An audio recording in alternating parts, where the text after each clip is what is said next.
Hola a todos, ¿cómo están? Espero que muy bien. Volvemos a encontrarnos en mi canal y seguimos programando en C.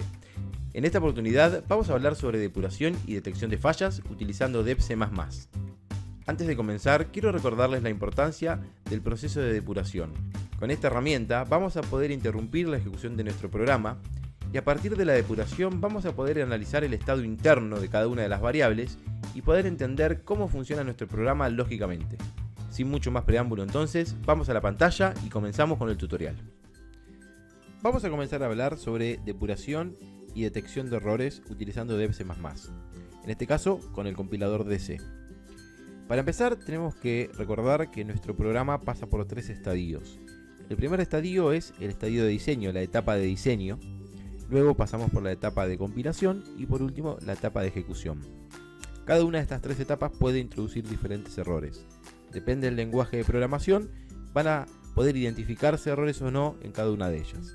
Podemos decir que con el compilador de C y utilizando DebC++, no van a surgir errores en la etapa de diseño, que es cuando nosotros escribimos nuestro código. Después, cuando pasamos a la siguiente etapa, que es la etapa de compilación, que es cuando se compila todo nuestro código, ahí se van a identificar algunos errores y el entorno nos va a mostrar en qué línea tenemos el error y cuál es la sugerencia para corregirlo. Y por último, la etapa de ejecución, que es cuando nosotros ya ejecutamos nuestro programa compilado y podemos introducir otro tipo de errores, que es, por ejemplo, cuando ingresamos un valor por teclado que debe asignarse en una variable de tipo entero, asignar una cadena, ¿no? Vamos a ver qué pasa, cómo poder identificar ese tipo de errores. El primer punto que tenemos que entender es cómo ver los errores que nos indica en la etapa de compilación. Entonces, supongamos que nosotros cometemos algún error, como puede ser obviar un punto y coma, que sería uno de los errores más comunes. Cuando vamos a intentar compilar y ejecutar nuestro programa, nos va a marcar en rojo o con el color que ustedes tengan en el tema configurado en su entorno, que hay un error. Y nos va a marcar con una cruz en la línea donde identificó el error. Entonces, al introducir un error de este estilo, el compilador abajo nos va a mostrar en la solapa compilador en dónde está el error y qué deberíamos hacer. En este caso dice que esperaba un punto y coma. Otro error común es no declarar una variable, ¿sí? Supongamos que yo omito declarar una variable y simplemente le asigno un valor. Voy a ejecutar y compilar y ahí nos va a mostrar también que hay un error y dice en la línea 8, dice error, el número no está declarado. La variable número en este caso no está declarada. Así que ahí vemos entonces cómo poder identificar los errores en tiempo de compilación. Estos errores son comunes y los vamos a dar cuenta al momento de compilar. Por eso es muy importante poder interpretar cada uno de los errores que nos indica el entorno para poder corregirlo y poder ejecutar normalmente nuestro programa. Otros errores que podemos cometer son en tiempo de ejecución. Por ejemplo, que nuestro programa espere un número entero por teclado y nosotros introducir una cadena. Ese error nos va a traer consecuencias en el resultado del programa, pero lo que tenemos que poder hacer es inspeccionar qué es lo que sucede para poder entender dónde está la falla y poder corregirla. Para eso utilizamos la depuración.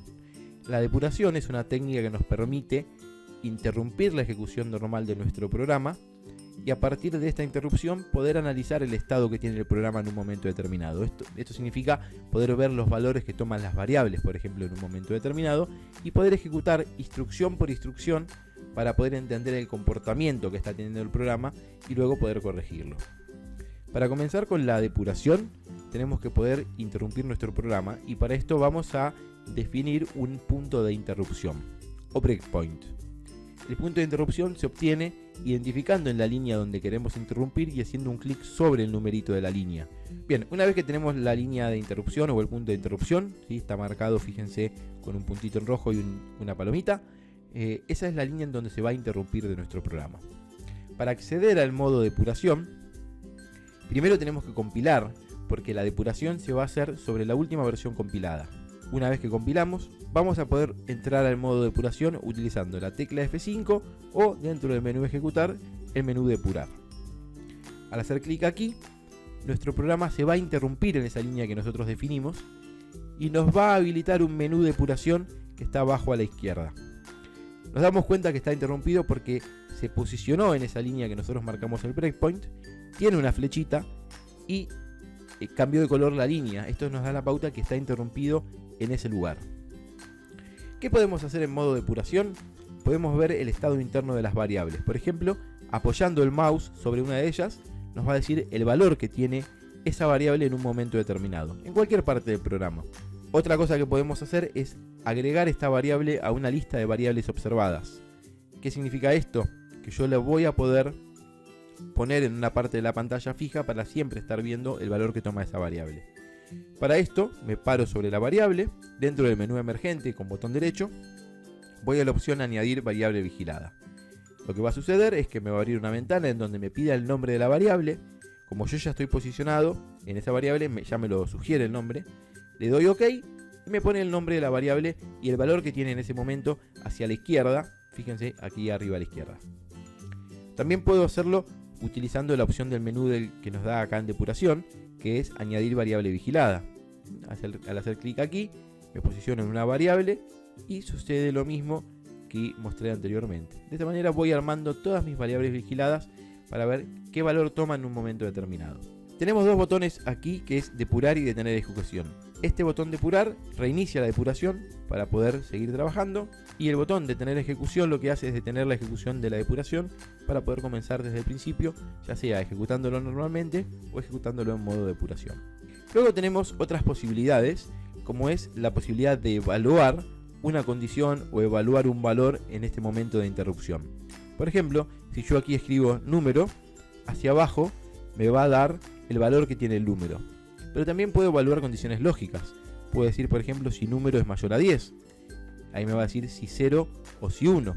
En este caso nos da un 0 porque número es 10. Fíjense qué pasa si pongo número mayor a 5. Nos va a mostrar un 1. Significa que es verdadera la evaluación de esa condición. De esta manera yo puedo probar e ir utilizando instrucciones que se van a evaluar en un momento determinado para poder realmente analizar en detalle la ejecución de nuestro programa. Como vemos aquí, podemos utilizar cualquier tipo de condición y evaluar cualquier tipo de variable. Esto es realmente útil al momento de la ejecución. Por otro lado, tenemos dos botones más que vamos a analizar en este tutorial, que son el botón que dice siguiente paso y el botón que dice entrar a siguiente instrucción. Estos dos botones nos van a permitir recorrer nuestro código paso a paso. Por ejemplo, en la opción siguiente paso va a ir al siguiente paso que está posterior a la línea de interrupción, sin importar si en ese paso hay una función o la invocación de una función. Al hacer clic en siguiente paso, ejecuta la línea en la que estábamos posicionados y salta a la siguiente línea. De esta manera podemos recorrer todo nuestro código, incluso poder ir viendo qué es lo que sucede en la ventana en donde se está ejecutando nuestro programa. Si ponemos siguiente paso ahora, lo que va a suceder es que imprime el mensaje por pantalla. Y así podemos continuar con toda la ejecución de nuestro programa. Fíjense que ahora la siguiente línea es un if. Acá lo que va a hacer es analizar esta condición lógica, que yo la puedo copiar de acá, pegar aquí y nos va a dar un resultado de verdad, si es verdadero o falso, si es 1 o 0. Si el resultado de esto es 1, al darle clic en siguiente paso, va a entrar al siguiente, bueno, en este caso a la rama positiva o verdadera del if, justamente porque se cumple esa condición. Y continuamos con la ejecución. Acá incrementa en 1 la variable res. Como vemos, una vez que se ejecuta esta línea, ya cambia de valor lo que hay dentro de la variable res. Y así continuamos con la ejecución completa. Como vemos en este ejemplo, en la línea donde estamos interrumpiendo hay una función. Ahí está la invocación a una función, mejor dicho. Utilizando el clic en botón siguiente paso, se ejecuta esa línea entera sin importar lo que hay dentro de la función, es decir, no inspecciona adentro de la función. Utilizando la opción siguiente, que es entrar a siguiente instrucción, que como atajo tiene la tecla F8, al hacer clic aquí va a entrar a la función, va a ejecutar la función, podemos hacerlo paso a paso, y luego va a retornar el control a la función original desde donde se invocó esa función, en este caso la función suma, y continuar con el análisis paso a paso. Lo bueno de este modelo de depuración es que nos permite seguir el flujo completo de nuestro programa. Con este ejemplo vimos entonces cómo poder ver los errores en tiempo de compilación, ver en qué línea está el error, tratar de interpretar los errores, y utilizamos el modo debug o el modo depuración para poder interrumpir nuestro programa y poder analizar el estado interno de las distintas variables y poder ejecutar línea por línea para poder encontrar algún posible error lógico o poder entender el comportamiento de nuestro programa. Espero que el video les haya gustado y no olviden darle like y a la campanita para no perderse ninguno de los futuros videos.